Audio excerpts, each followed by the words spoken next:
"Hello, stranger," she said as I turned around, feeling a touch on my shoulder. Her name was Crystal Lawler, and the last time I saw her, she was having sex with some guy in my back seat. Crystal and I grew up as neighbors. My family moved next door to her family when I was 7 and she was 9. She and I were never best friends, never dated or had sex, but we enjoyed each other's company. We were together at a party that night when I caught her in the back seat because her boyfriend David was sick and I didn't have a date. Crystal knew this and needed a ride, so she asked me to drive her. The guy she had sex with was her ex-boyfriend, and they were reminiscing about old times, so she said. "Just don't tell David." I grinned, remembering that night. "Hey, Crystal." "What are you doing here?" she asked. By here, she meant the party we both attended. It was a fundraiser organized by the city. In the previous 14 months, Mother Nature had shown that she hated us. We had been hit with 2 major hurricanes, a tropical storm, severe flooding, and a tornado. The entire town was exhausted, and many residents fought with their insurance companies to cover damages caused by one or more of Mother Nature's plagues aimed at us. There was much discussion and negotiation between homeowners and insurance companies about whether the damage to buildings was caused by falling water, in which case the insurance company paid, or rising water, in which case federal flood insurance paid. And some insurance companies did not want to pay for any damage, regardless of how it was done. Families were still living in trailers and tents because their homes had not been repaired since the first hurricane 14 months earlier, and the federal government had turned its attention to bigger problems without paying attention to our small town. So the city fathers and mothers and individual citizens organized a fundraiser to help those who had problems. At these sit-ins, gumbo was favored, with beans and rice coming in second. I sat with 3 of my friends. We all took our minds off of helping clean up wherever we were needed for the evening and enjoyed the fundraiser. The party was held at the largest park in town, on the shore of the lake. We were sitting at a picnic table enjoying some gumbo when I felt Crystal touch my shoulder. I introduced her to my friends, one of whom invited her to join us. She accepted, and for the next hour my friends individually and collectively tried to get her a date. She sat and laughed with us until she finished her beer and then moved on. No one said a word as we watched her. She through the crowd. When she was out of sight, my friends all started talking at once about how perfect she was. I decided not to say anything, and no one would have heard me, given the chatter of the other 3. Like most men's conversations about women, this one only lasted until another perfect ass floated by. So Crystal departed, and we continued eating gumbo and drinking beer. We were just finishing up when the mayor spoke, congratulating us on our successes but begging us to do more. He was a good speaker, and by the time he was done, my friends and I had another beer and were about to get back to work, but stopped when we heard Zydeco music. For those of you who live north of Interstate 10 and who we think of as Yankees, Zydeco is music that originated in our part of the country thanks to the French Creoles, and it is a blend of blues, rhythm and blues, and music indigenous to Louisiana Creoles and Louisiana natives. There is little difference between Zydeco and Cajun music, and neither is easy to dance to, but a combination of one-step dancing and swaying is usually enough. It didn't take long for the 4 of us to find dance partners, and we joined dozens of other couples dancing on the grass. I use the term dancing loosely because, in addition to dancing being difficult as it was, dancing on the grass got even worse. As a result, dancing turned into swaying to the music, accompanied by periodic rubbing of bodies against each other. My dance partner was the daughter of one of our most successful attorneys. I had seen him on TV when he was advertising his practice. His commercials always ended with "Win with Wilson." I'd seen her around, but never talked to her until she asked me to dance at that picnic. We ended up spending the rest of the afternoon and evening together. All thoughts of going back to work faded away when she turned her back to me while dancing and I watched her sway. Her name was Lauren. She and I were the same age, both graduated from the local university the same year, but we had never met. She worked as a secretary in her father's office, and I taught history and math to some of the smartest high school students in America, and some of the ones who weren't capable of learning even if you pounded it into them. The party dragged on into the night, and Lauren and I were among the last to leave. We arrived in separate cars and left that way, but the date was set for the following Friday. It's amazing how things work out. I rarely saw Lauren before the party, but the following week I saw her 3 times. The party was on Saturday. The first time I saw her was the next day at the mall when she was walking with a guy. It was normal. He could have been a brother, a cousin, or just a friend. No big deal. The second time was in a pickup truck. She was sitting next to the driver and he looked like that guy from the mall. Mark and I were helping load and haul debris from the streets when they drove by. Then there was a third time. It was a Thursday, and the day before she and I were supposed to go on a date. We have a country club in our town. We also have a private restaurant. If you are a member of one of these, chances are you have been a member of both. My family was an exception. We were members of the private restaurant, but not the country club. Not because it was too expensive, but because none of us played golf or tennis. However, we loved to eat good food, and both clubs were reciprocal when it came to catering. So I celebrated my mom's birthday at the country club with my parents, sister, and a few close friends and relatives. Our private dining room adjoined the dance floor, and we were halfway through dinner when I had to pee and saw Lauren dancing with a man. It wouldn't have been anything if it weren't for the fact that I had invited her to have dinner with us that night, and she said she couldn't because she was having dinner with two of her girlfriends.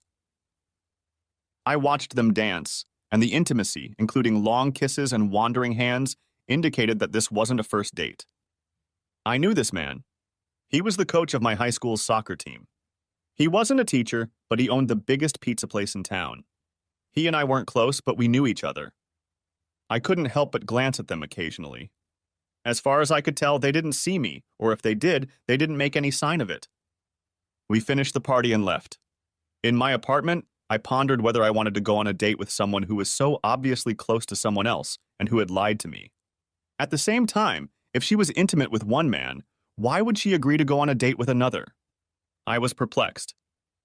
The next day at school, I decided to look for Coach. I saw him in the hallway. "Hey, Tom. I saw you at the club last night. Isn't that Lauren Richard you were with?" In Cajun country, Richard is pronounced Richard. "Yes. Do you know her?" "Hardly. Are you two serious?" "I think I do. We've been dating for 7 months." "Good for you. See you later." And I left. Our date was set for that night, but there was no way I wanted to go out with her, knowing that she was seeing someone else on a regular basis. Perhaps the seriousness was only on Tom's part, but regardless, I felt uneasy. So I called her. "Hello, Jackson," she said. "My name is Jackson Hebert, pronounced A-Bear in Cajun country. I was just thinking about you." "I've been thinking about you too," I objected. "I think we should cancel tonight." "Why? Are you okay?" I decided that the meeting with Maul was not worth mentioning, so I got right to the point. "You may recall that I invited you to have dinner with me and my family last night." "True, but I couldn't." "That's right. Then I saw you dancing." "Oh, that was Tom. It's no big deal. We've known each other forever." "That's a good thing. Old friends are good. It's like having old girlfriends." "What do your old girlfriends have to do with this?" "I'm not talking about my old girlfriends. I'm talking about yours." "What do you mean?" "You said you can't come to dinner with us because you're going with two girlfriends." "Yes, it was. And then we ran into Tom. I saw them when they weren't dancing yet and they were sitting at a table for two. Where were your girlfriends sitting?" "What do you mean?" "You know what I mean. You lied to me about last night, and I don't date liars. Goodbye." That was the end of it. Over the next few weeks, Tom and I continued to see each other. We would meet in the living room and chat. Lauren never became a topic of conversation until one Friday afternoon when Tom seemed a little depressed. "Is something wrong?" I asked. "Not really. I had a date, but she canceled it, and now I have nothing to do tonight." "That's too bad." "Why did she cancel?" "She's going out with her girlfriends for a bachelorette party." "That's too bad.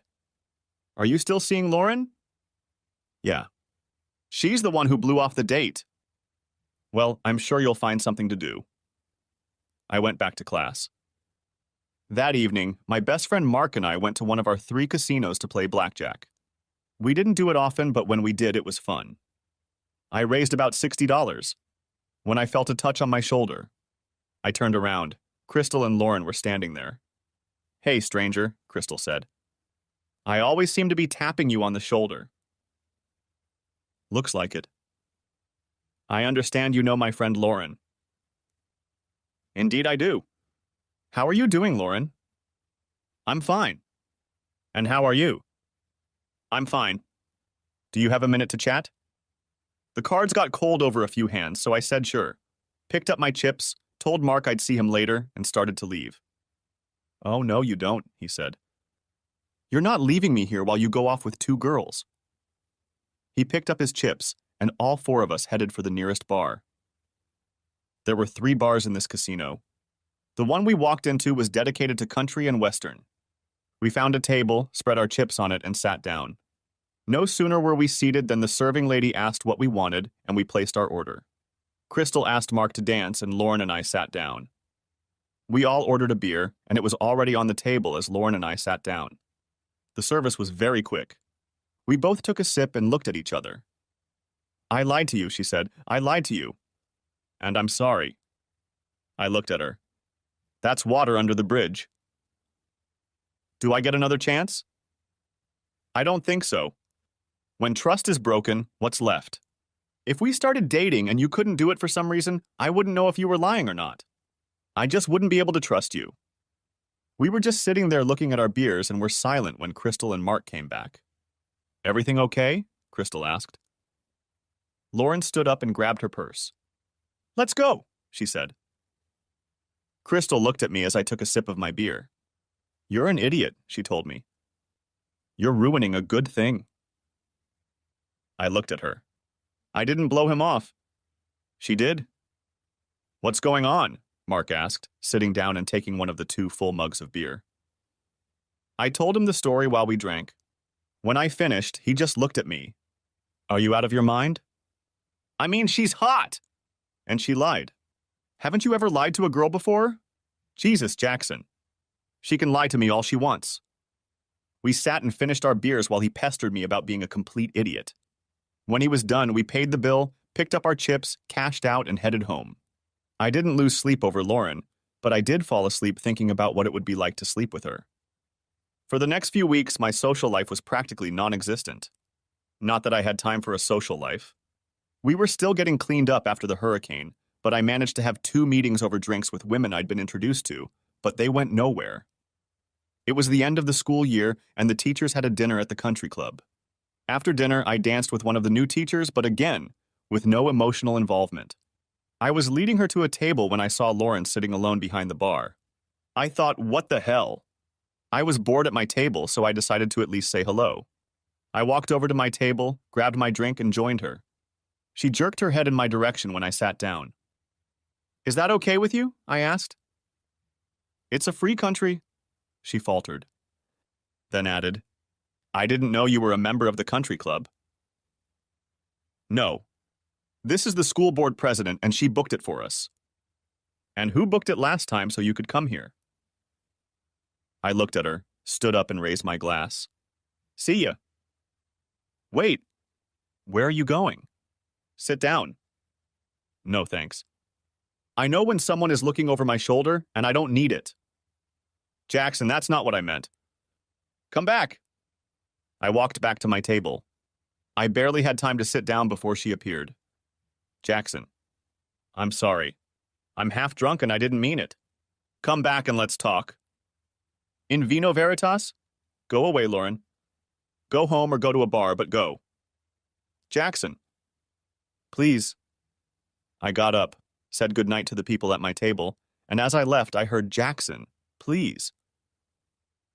30 minutes later, I was home. The summer went by quickly.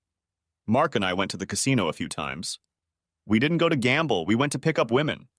We succeeded, and we got laid every time we went, so my summer was a success. School started up again in the fall, and the first person I met was Tom. "¿Qué pasa, Jackson?" "What's going on?" he asked cheerfully. "Not very much, Tom." "How about you?" "Pretty much the same thing, just on a different day." "Oh, there is one thing. Do you remember Lauren, the girl I used to date?" "Yes. As I recall, you and her were very serious." He chuckled. Well, I was anyway. Oh, sorry about that. Why? You had nothing to do with it. What's wrong? I don't know exactly. One moment we were dating, and the next moment I realized we weren't even talking. So who is she dating? That's the funny thing. No one, as far as we can tell. Nick Thompson asked her out 3 times before she agreed to go out with him. Sounds like she just wants to be talked into it. Our school had a new music teacher. She was hired from the north and was new to the south. I met her in the teacher's lounge on the first day of school, which was Monday. By Friday, I asked her out on a date, which was Saturday. 2 days later, we were called into the principal's office and told that we were breaking the rules by dating. For some reason, 2 unmarried teachers working at the same school were not allowed to date, but if we worked at different schools in the same system, it would be okay. We thought it was a stupid rule, but we tried to live up to it. It went on like this for 3 weeks, after which she and I had dinner together and then suddenly had sex. For the next few months, we had our clandestine meetings and were perfectly happy, and then we stopped. Karen, that was her name, was visited by her college boyfriend. He came to visit but decided to stay. That ended our relationship in short order. And then came Thanksgiving and a week-long vacation from school. On Friday night, Mark and I were having dinner at a private restaurant when Crystal and Lauren walked in. They approached our table and asked if they could join us. Mark jumped to his feet and pulled up a chair for one of them before I could answer. Then one of the waiters took the other chair. Our entrees hadn't arrived yet, so we asked the waiter to wait until the girls had ordered. The waiter brought 2 extra servings and a menu. Dinner turned out to be a pleasant evening. We shared a couple bottles of wine. After dinner, Mark, who had spent almost the entire dinner talking to Lauren, suggested we go to one of the local bars and dance. I was hesitant, but the girls thought it was a good idea. So we went. They drove their car and we drove mine. Mark kept Lauren on the dance floor, and Crystal and I danced a couple times, but spent most of our time sitting at a table and watching the dance floor. Finally, Mark went to the bathroom, and Lauren asked me to dance. I hesitated but said yes. It was a slow number, and she pressed herself against me. It felt good. Then she threw her head back, looked at me, and said, "We've never had a real date, have we?" No. And that's my fault, isn't it? Because I lied to you. That's right. Can we start over? I just looked at her and asked why. At that moment, the music stopped. We stood there looking at each other. Remember the other time we danced? Yes. It was the night you asked me out. Yes, it is. That night I felt something. Something I had never felt before. It was like a connection, and I wanted more. However, the next week I saw you with some other guys. With one of them the night before we were supposed to go out. Then I lied. Yes, it is.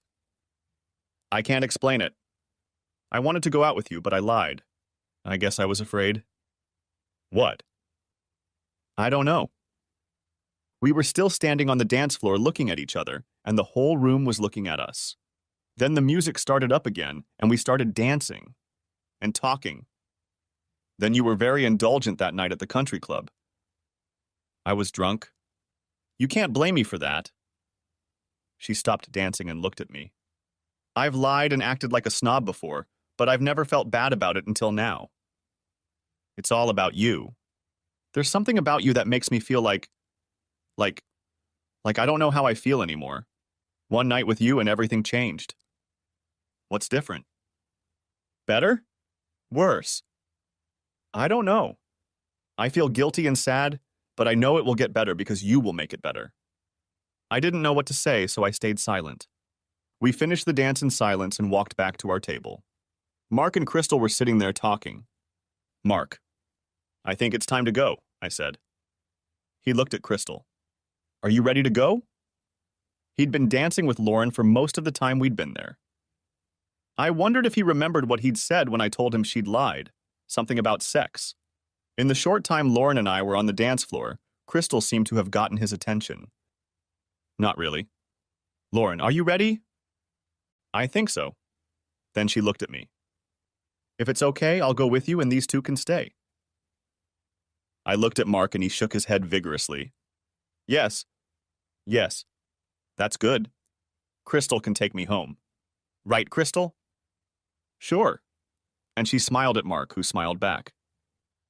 Okay. Ready? I asked Lauren. She nodded, grabbed her purse, and we left. In the car, she told me where she lived, and I went there. We did not speak the whole way. I pulled up to her house, got out of the car, and walked over to open her door, but she had already opened it and was getting out of the car. I walked her to the door while she got her keys out. At the door, she unlocked and opened it. Good night, I said. Good night. Thanks for the ride. You're welcome. I started to walk away. Jackson? Yeah? Will you have dinner with me tomorrow? I guess it was the way she smiled or the way she looked, but it only took me 2 seconds to respond. What time should I pick you up? 6:30? She smiled broadly. Okay. I'll see you then. We went to one of 2 good Italian restaurants in town and avoided going to the country club and a private restaurant. It was a very pleasant evening that ended with a peck on the cheeks for both of us and a new date after Thanksgiving. We had 2 dates between Thanksgiving and Christmas. Mark and Crystal had 5 or 6. I can't say for sure, but I think their last date lasted all night. Her parents always threw a huge party on New Year's Eve. I had heard of them, but never had the opportunity to be invited until that New Year's Eve night. I accepted the invitation. Their house was on the shore of the lake and was one of the largest in town. Lauren met me at the door and immediately led me over to where her parents were standing and talking to the other guests. Excuse me, Mom, Dad. Can I talk to you for a second? They apologized and turned to their daughter. Mom, Dad, this is Jackson Hebert. Jackson, these are my parents, John and Colleen Wilson. How do you do? Thanks for having me over, said I. My pleasure, Jackson. Lauren told us about you and we're glad you could make it. This was followed by several minutes of detailed questioning of her father, which didn't make me the least bit uncomfortable, but I could feel everyone in the room looking at me. I chuckled a little, imagining him doing the same thing in the courtroom. Finally, Lauren pulled me away from the Inquisition and we headed for the bar. Some of the guests I knew by sight because I'd seen them on TV or in the newspaper for one reason or another.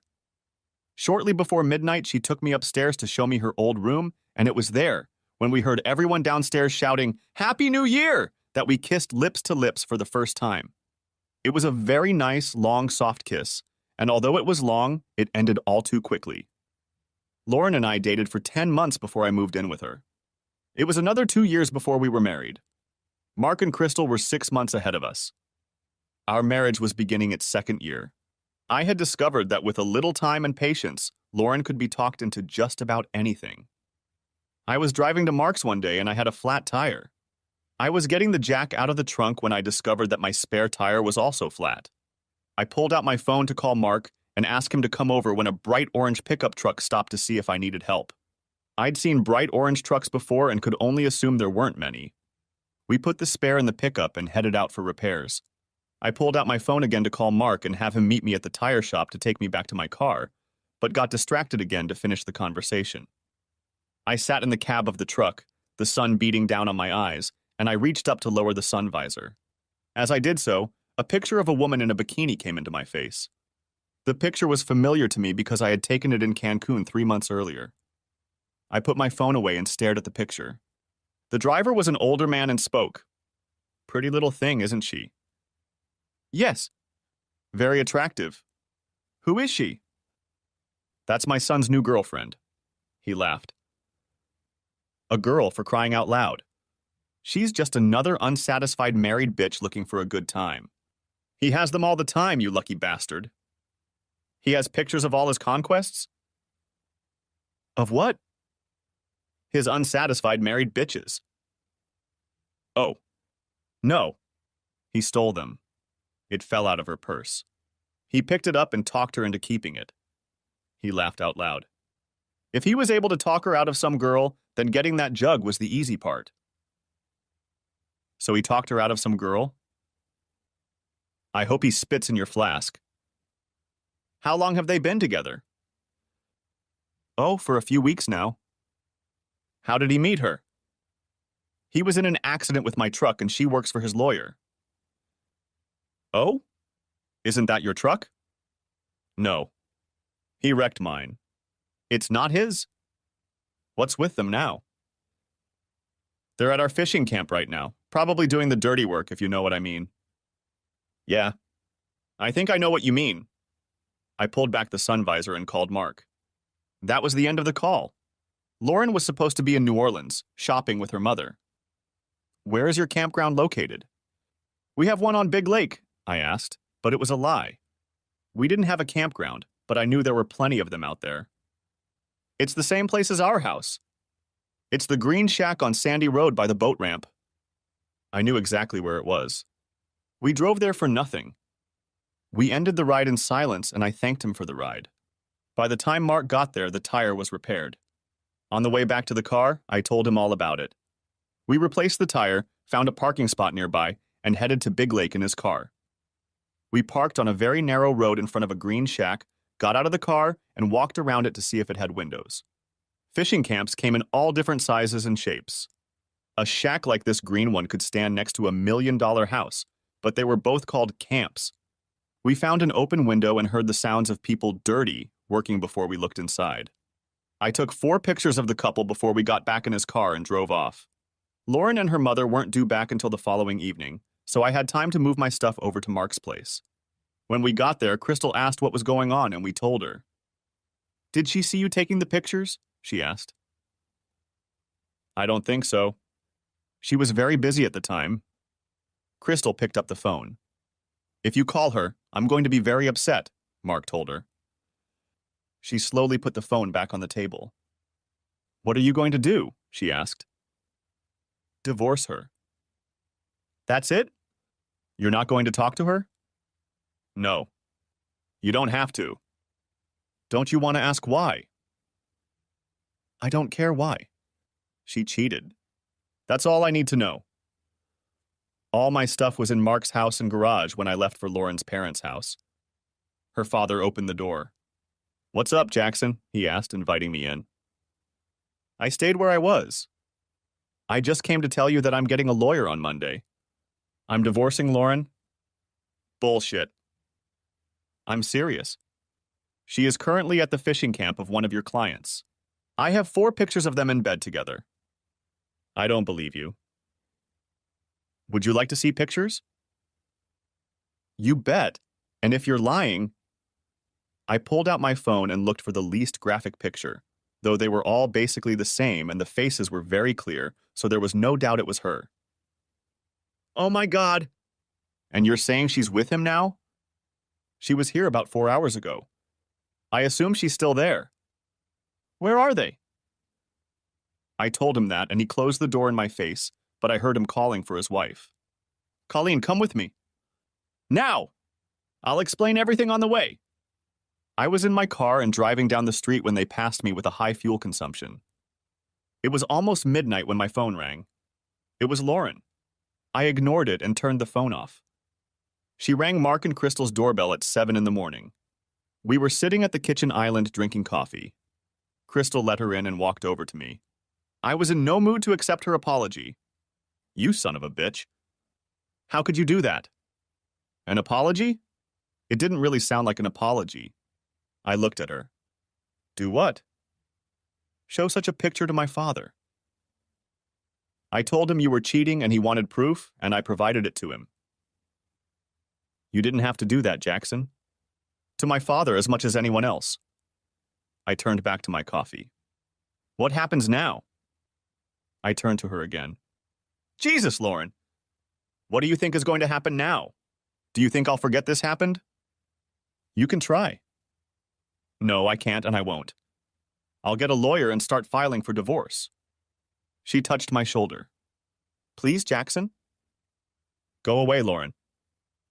Mark, will you talk to him? Please? I agree with him. I think you'd better leave.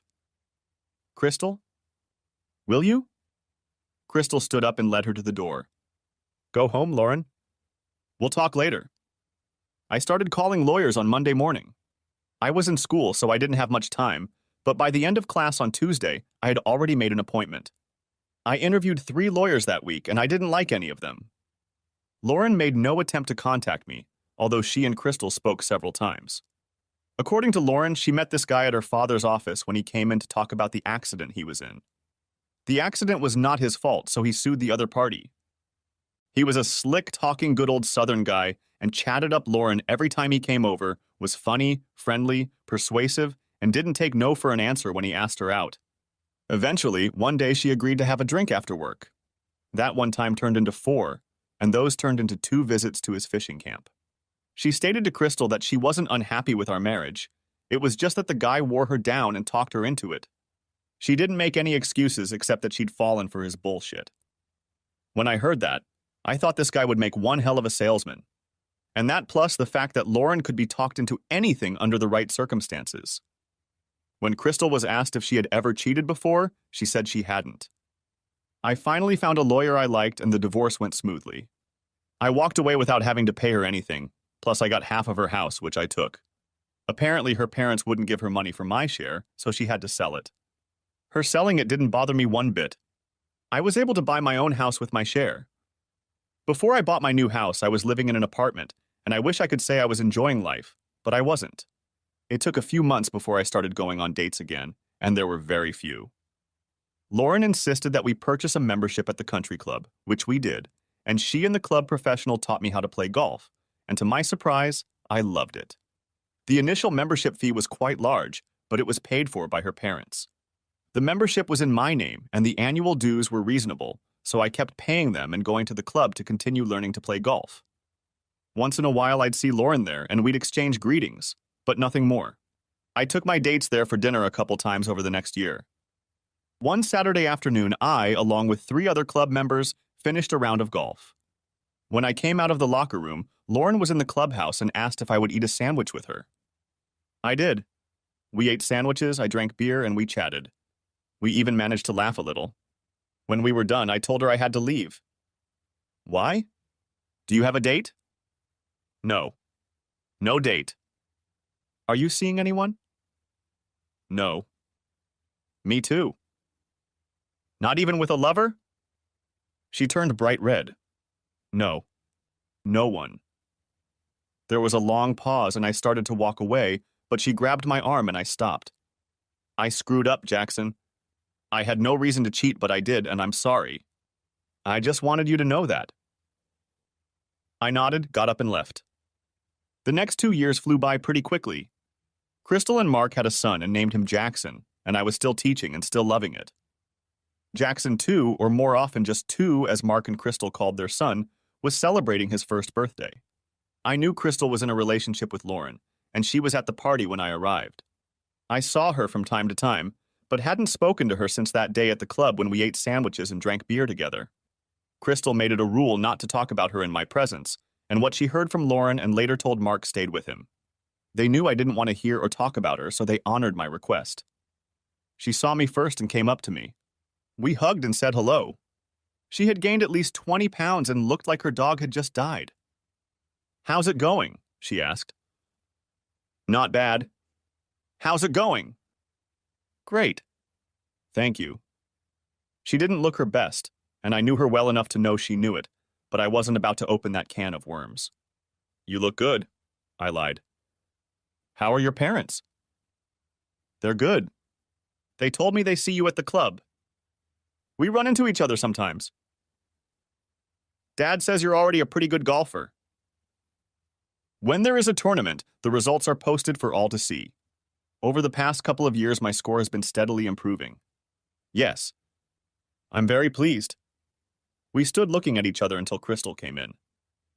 "Lauren, there's someone I want you to meet." I watched as Lauren was introduced to a man about my age. After a few minutes, he stood alone and I introduced myself. "Hi. I'm Jackson Hebert." "Keith Branson. Nice to meet you." "Likewise. Are you a friend of Crystal's?" "I'm actually her cousin from Baton Rouge. I'm here for Two's party." Just then the light bulb came on. "Jackson? Are you the Jackson they named Twoey after?" "Guilty." "Nice to meet you. I just met a girl named Hebert. Do you know her?" "I know her, but no, we're not related." "I think Crystal wanted us to get together, but I don't know. She seems like a cold fish." You can't judge a book by its cover, you know. I know, but she looks like she's in La La Land. Who knows these days? We chatted for a couple more minutes before I left. The two were sitting in their high chair. Mark was holding a cake. We were all singing happy birthday to my 1-year-old namesake, and then I felt someone's presence. I looked over and it was Lauren. She was singing along with the rest of us. Mark blew out the single candle and we all applauded enthusiastically. Crystal cut the cake and handed out slices. Lauren stood next to me as we ate in silence. She stayed by my side for the rest of the party and walked out with me as I left. I walked her to her car and opened the door in front of her. I have tickets to see Ada this Friday. Can you use them? She asked. I loved the music from Ada, and I really wanted to see it, but I didn't know it was coming to our town. Actually, it didn't come to our town. We've never had anything like it, but it did come to a town in Texas right on the state line. It was about 40 minutes away. I'd like to see it, but I hate driving alone, so I'll skip it, but thanks. If you don't have anyone to go with, I'll go. We don't have to go together. I can meet you there. Hell, I thought, if we're both going, I don't see any reason to take 2 cars. That's silly. We can drive together. Do you still live in the same house? She smiled. No. I bought a new one. She gave me the address. The evening was a lot of fun.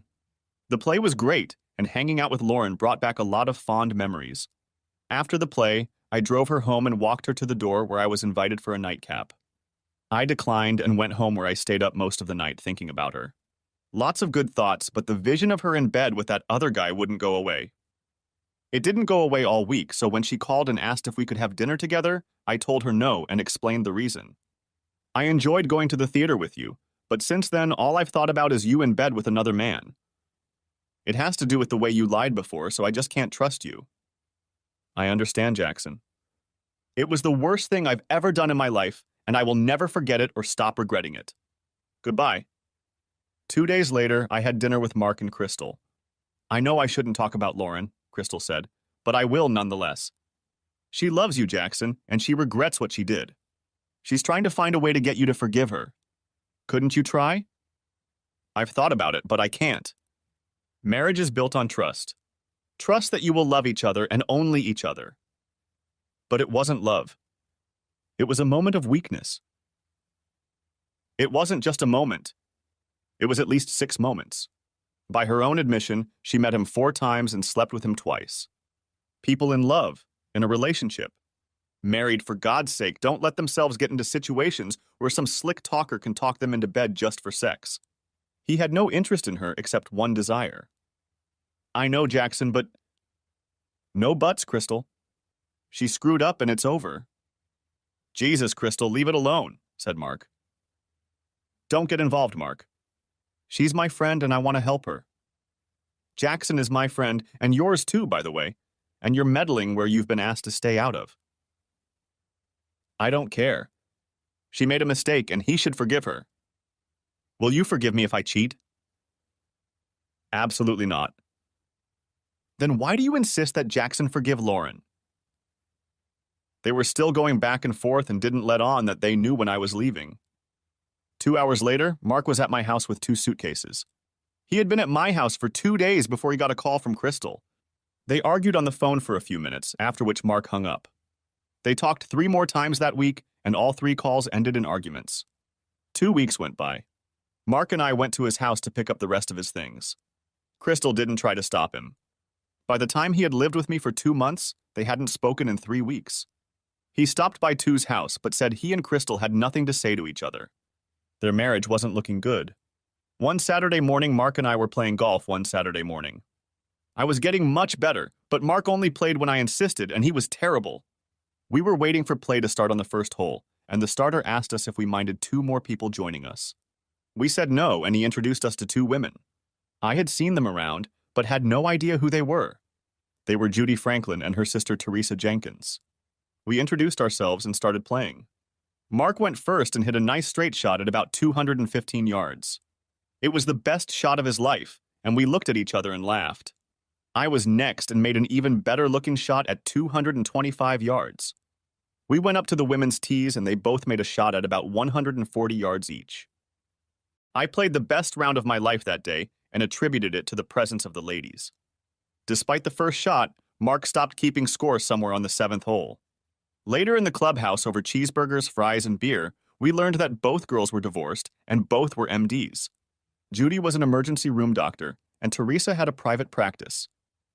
We decided to meet up the next morning to play another round of golf. Mark was spending time with two others, so he couldn't make it. I parked and was walking toward the clubhouse when a bright orange pickup truck drove past me. I watched as it parked in front of the maintenance garage. The driver got out of the car and headed toward the clubhouse. He was met by Lenny, the head custodian, who shook his hand and escorted him out. I equaled my score from the previous day and had even more fun. By the time we finished our hamburgers and beers at the 19th hole, Judy and I had made a date for the following Friday if she wasn't working.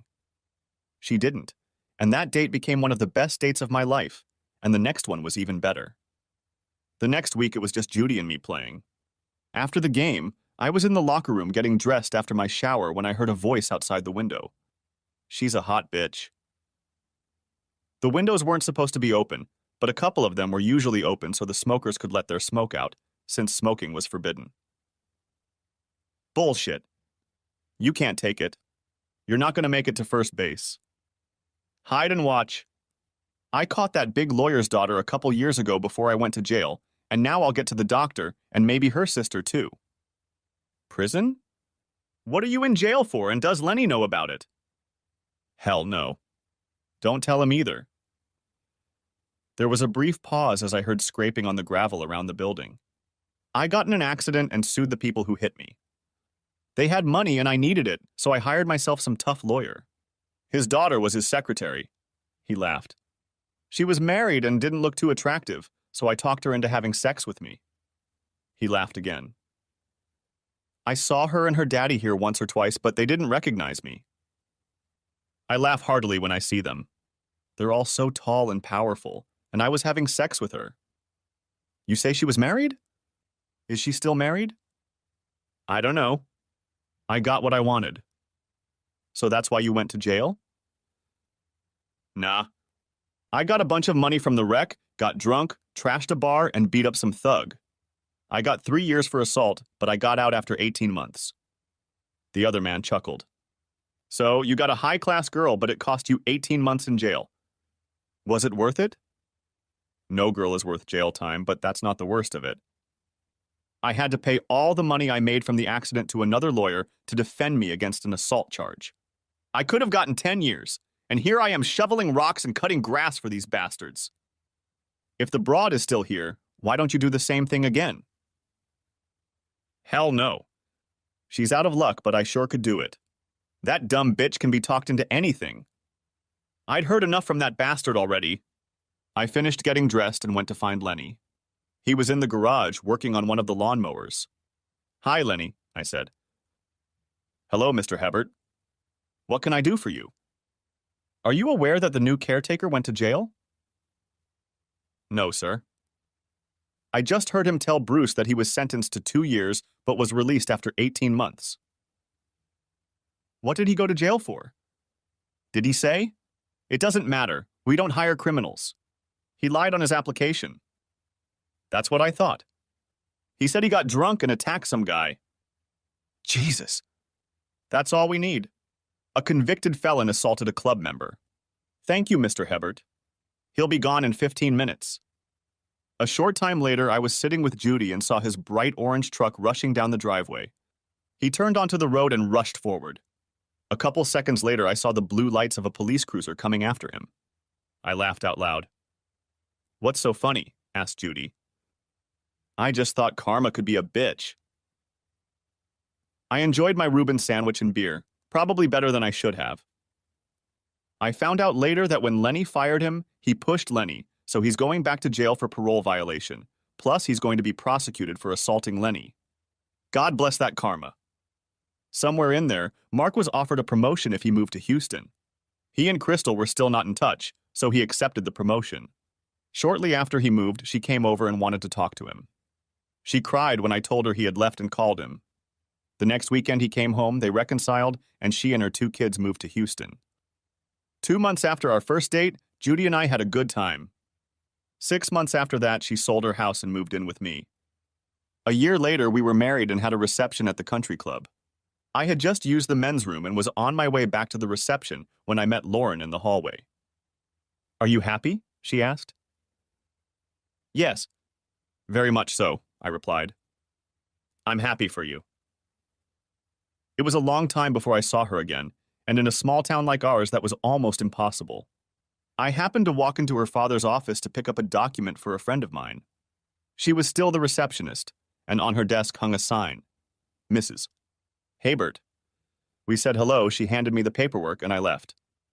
Over the next 10 years, Judy and I had 3 children, and she and her sister Teresa started working together.